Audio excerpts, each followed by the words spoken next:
Hello again, and greetings from Vienna. Thank you for joining me again. First of all, thank you again to Boston Conservatory at Berklee and my wonderful colleague and friend Michael Lewin for inviting me to do this. This is the second of 4 Beethoven sonatas that I would like to present to you. And you will have noticed last time already my English is a little bit limited, but I will try my best. Before the first lockdown in Vienna happened in March of this year, I was still on a tour in South Africa, performing the so-called Emperor Concerto by Ludwig van Beethoven a few times with the Johannesburg Philharmonic Orchestra.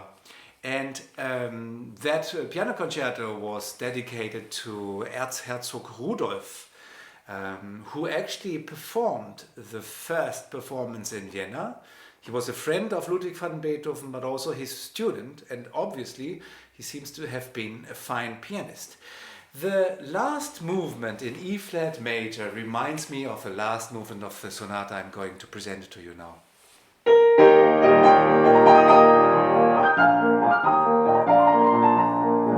This dance-like quality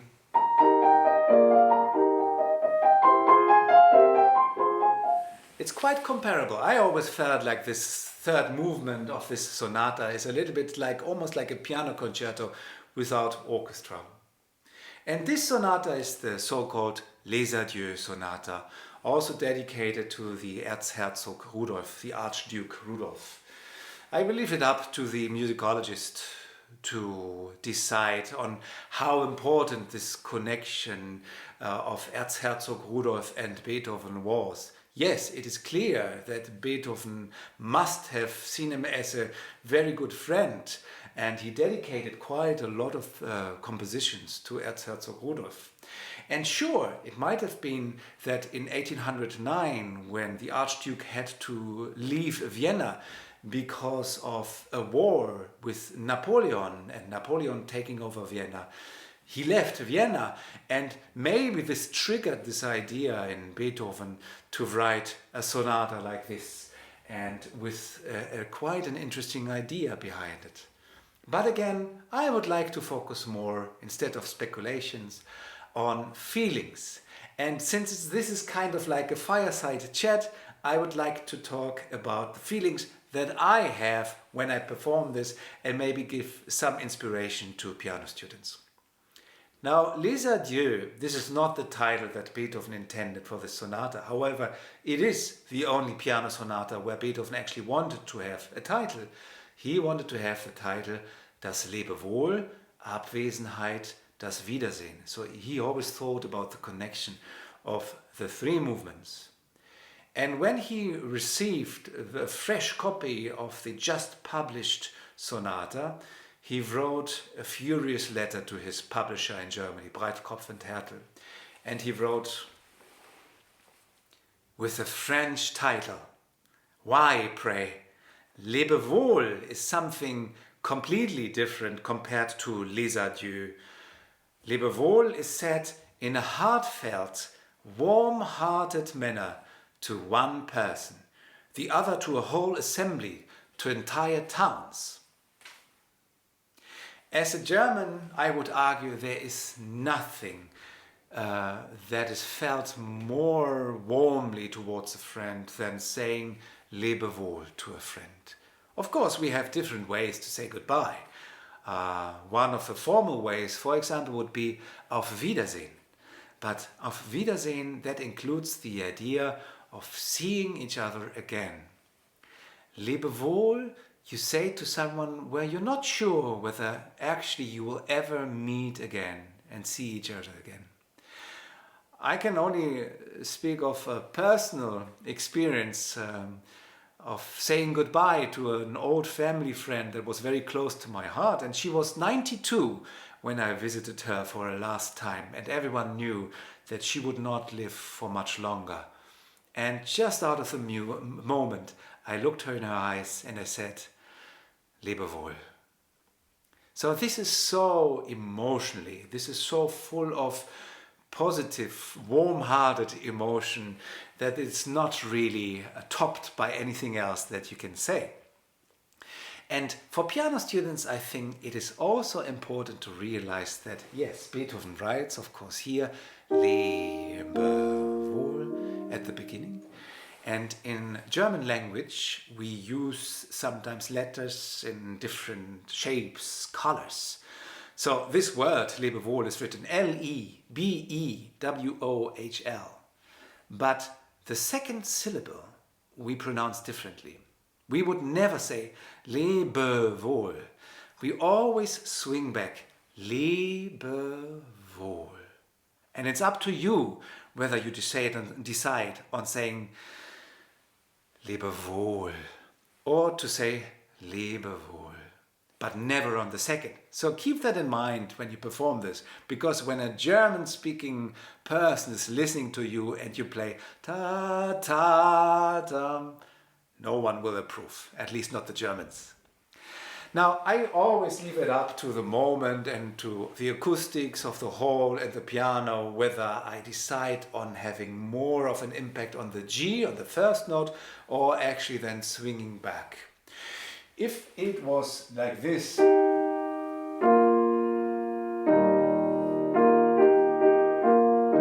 course, this also evokes a sound of two horns playing.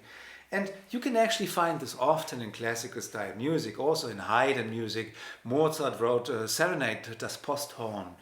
This signal that a coach would give. There would always be a posthorn, a horn, someone playing the horn, signaling now the coach is leaving. This, of course, for the audience of that time was always connected to someone leaving, because the coach was the way to travel, not a train or a plane. Now, if this was just leading into E flat major, I would always decide on going into the last note. But since Beethoven only at the end of this first movement actually then leads into the E flat major, but in this case uses a deceptive cadence, einen Trugschluss, this is how we say in German, he goes into the C minor. This is why most of the times I actually feel like swinging back and disappearing on the C.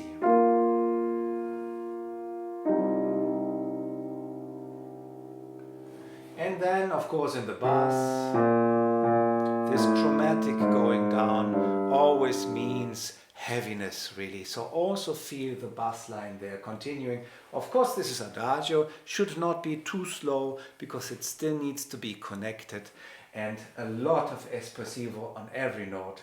This idea of the three notes connected, of course, is almost like a leitmotif, and we can find it throughout this movement.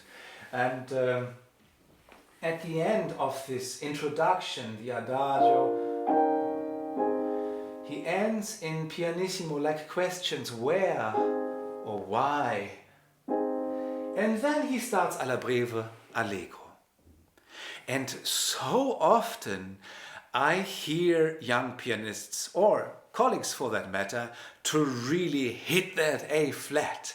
There is an F, yes, it must be forte. There's a lot of energy, of course, but I question whether it really should have the energy of an accent, of a sforzato or something like that.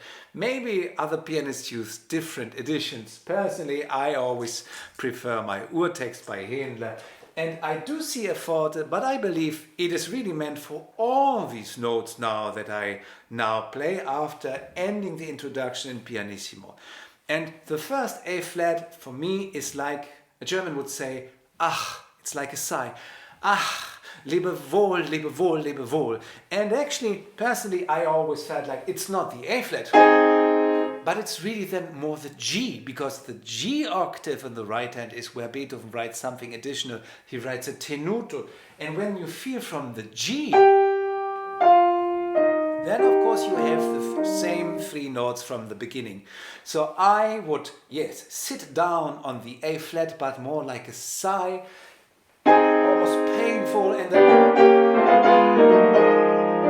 then of course piano, everyone seems to like the idea of doing a crescendo on this, but I don't see it, so I try to play legato and piano, and then I have energy in my right hand, I have crescendo, and sforzato, and then again piano. Meanwhile, in the left hand, I have E flat, I have F, I have G. I don't show the crescendo in this, but really only in my fifth finger, and of course this is an inversion of G, F, E flat from the beginning. I must say I'm often so impressed when I sit in juries above the high level of virtuosic performance and the ability on the technical side. And this is one of the examples in bar 29. So many competitors often demonstrate their very fine technique. It's very impressive. But then I look into the score and I question whether I can just storm off and have a crescendo and an accelerando, because I don't see it. I see some kind of swinging almost. And until here I don't see any crescendo. It then starts from here. Here Beethoven starts writing energy dots in my right hand. And here then I hit forte together with energy dots. So for my taste, this forte is then actually more than the A flat at the beginning of this section. Then he has beautiful ideas about actually shortening the idea of the two notes. It really ends in pianissimo just with two notes, and the C then leads into again the forte of the A flat octave. Yeah, I just noticed I need to practice a little bit more before I perform it for you in a few minutes. Now let's look towards the ending of this first movement. Here then of course he has the dolce piano, here he has the E flat major that he reaches. The horns are back, and then it's almost like the coach, the horses are running and they disappear on the horizon.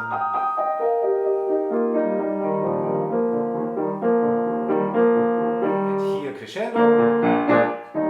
Now I find this interesting. Beethoven writes pianissimo in the left hand. And in the right hand he still has piano. And pianissimo here. And pianissimo here. And no crescendo he writes. And then he hits the C octave, and this is where he then writes crescendo. Now I love this instrument. I love the piano. I believe no other instrument can do what we can do. However, there are some shortcomings. And maybe the biggest shortcoming of them all is once we hit a key, there's nothing we can do with that sound. We cannot produce a crescendo like a singer, like a violin player could do. And so here, this idea of the crescendo from C into the B flat must of course happen mentally. A deep connection, feeling really like this despair leading into that B flat, and then the energy dots at forte, not fortissimo, of the last two chords. Andras Schiff said this joke, well, in order to show that crescendo, why don't you just stand up while you play that C so everyone in the audience feels the crescendo? Of course, just a joke. Now, let's turn our attention towards the second movement, Abwesenheit, absence. Already 2 weeks ago I was discussing the second movement of the so-called Moonlight Sonata, that sometimes I like to come up with words to help myself, to help my students. And in this case, what I think about is loneliness. Loneliness. I feel lonely. So lonely. I'm lonely. So it is andante espressivo. Andante, of course, comes from the Italian andare. So there needs to be a certain kind of walking quality. Don't play this too slowly. Of course, take good care of every single note in the right hand in the leading voice. But also keep in mind that ornamentations do not need to be developed. So I would like to turn our attention now to bar 8 to 9, and then there we have the crescendo that Beethoven writes here. I have an idea for students to consider. Of course, we have the crescendo that in the first violin, ornamentation. See, I always feel like on the ornamentation, I do not develop. Instead, I only try to think about the next longer note, which of course in this case is the D flat, and then I have the diminuendo. So I was mentioning first violin. I keep telling my students it always is helpful when you have a slow movement in Beethoven to think, how would a string quartet produce the sounds? So here, of course, traditionally, Beethoven writes the word crescendo in the middle of everything. But does this really have to mean that all the voices in both hands have to do the same development at the same time? I personally believe no. And actually it would be much nicer to think about how you want to produce this development of a crescendo. I would argue that in the left hand, my repeated E flat at first does not need any kind of development, because otherwise it sounds a little bit empty, if you ask me. So I would suggest think about the cello, the lower voice in the left hand that has. And now think about the viola that changes from E flat into E, and then go back to the cello. And then everything put together.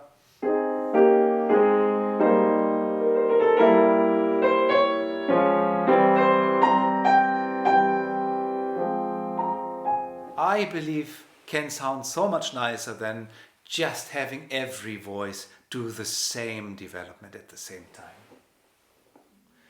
Towards the end, it's a typical Beethoven idea just to run out, to have almost like the questions.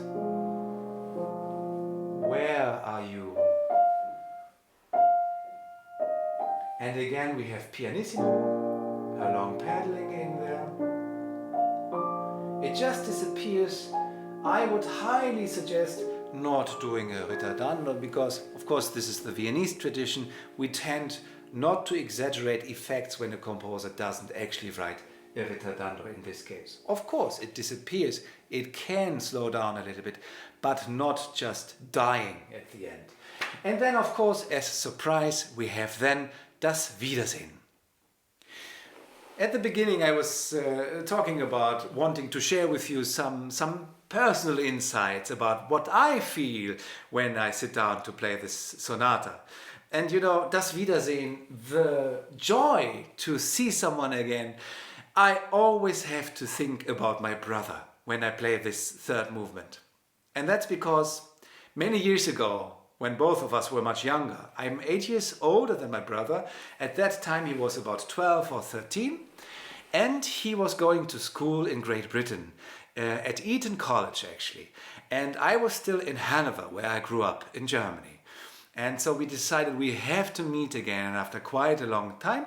So I flew to London, I boarded the bus, and the bus stopped in Windsor, and there's a bridge that connects Windsor with Eton. And when I stepped off the bus, I saw my brother running across that bridge with open arms and just meeting me there. This moment of pure joy, of brotherly love, this comes to my mind personally when I start with this Wiedersehen really at the beginning. It is full of positive energy. And again, I would argue it is not about a virtuosic effect. It's not about really playing presto possibile. It is full of energy. It has a very fast heartbeat, so to speak. but it does not need to shout or anything. And it is quite simple when you look at the structure of it. And again, to me it's a little bit like in the Emperor Concerto, really, that dance-like quality to it, and the commitment to the harmonies. Now, since I see this here starting in bar 12, let me talk one more time about crescendo. You know, because as we all know, there is a difference, or there is a possibility for a composer to use a crescendo as a word and the hairpin of a crescendo and the hairpin of a decrescendo. And I would like to quote one of the, in my mind, greatest piano pedagogues of all time. His name, you might have heard of him, is Frédéric Chopin. Yes, Chopin in his life only gave about 30 or so public performances. When he lived in Paris, yes, he performed for aristocratic families in the salons in Paris, but of course he couldn't ask for money. So in order to make a living, he gave piano lessons, and people speculate that he had about 200 to maybe even 300 piano students during his time there in Paris. And unfortunately, because it was interesting for the aristocratic families with a lot of money to have their young daughters have lessons from Frédéric Chopin, we did not really see much of an impact on students, because daughters of those families were not really allowed to perform in public. Dark times indeed. But to read about what Chopin talked about in his lessons, because often mothers would sit in the lessons and write down. Sometimes also Chopin would write fingerings, for example, into the scores. It is very revealing and very helpful, I think, when you look into Chopin's music. But of course, it applies to so many other composers as well. And so I would like to quote his idea of a crescendo and a crescendo also to consider for Beethoven's music. So Chopin explained that when he writes the word crescendo and then uses dots, most of the times, he explained, it is a development leading into something. And he explained that when he would use the hairpins, crescendo, decrescendo, it is like the wind blowing through the leaves of a tree. And I like that idea very much, to have leaves that are being moved. They don't move by themselves. But it is the wind that we of course cannot see that moves, and it appears and then it disappears, this movement. And I like this when I think also about hairpins in Beethoven's music, that it does not have to be kind of like this development, but sometimes this development, just a bit of a movement. So here we start with the piano, and in bar 11 I have piano, and then I have a bit of a hairpin and a bit of a hairpin, crescendo, decrescendo.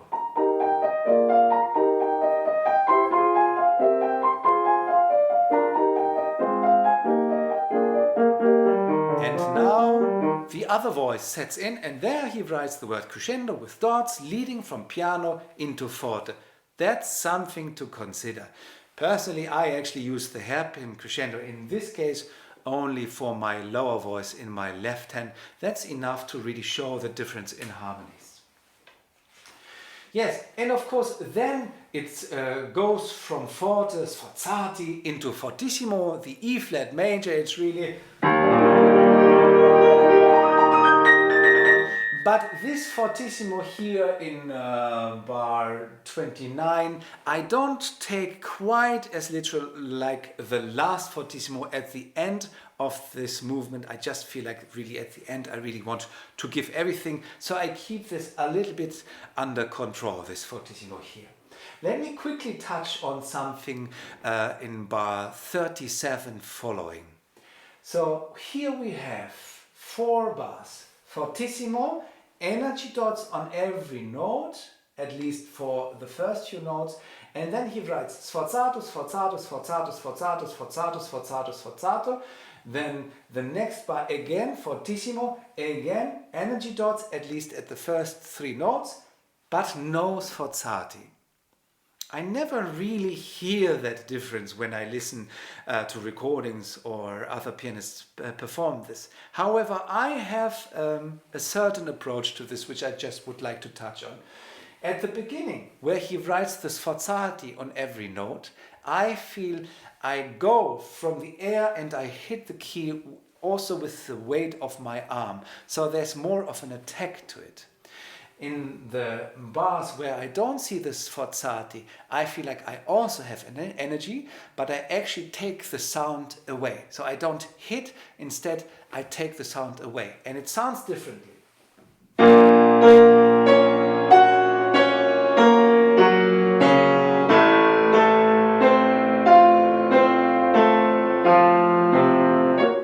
So of course you could argue that after 4 bars Beethoven did not feel the need to write the sforzati anymore and he was maybe just a little bit lazy. I personally don't think so, because he was so precise, especially here in 1809. He made really sure to make clear what he wanted and really writes smaller or larger hairpin crescendi or a crescendo with lots of dots leading into a fortissimo. So he's very precise. And then, of course, he's also precise when it comes to this. No crescendo. And no crescendo. Yes, of course, there is some energy here in this. We have to show this, but please be careful. I often hear this really developing into a real crescendo, and that's not what he means. I truly believe so. He even writes then pianissimo. And in that pianissimo he has a bit of hairpin movement of the wind. And then he writes piano, so then here we can have more.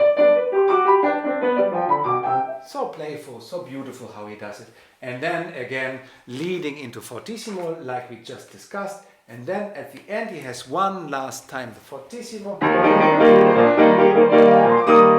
And then of course he writes poco andante. To me it always seems a little bit like he has a wink in his eye. It is a little bit cheeky, this almost like improvisatorial idea of leading into the E flat major, espressivo, and then committing to the beauty.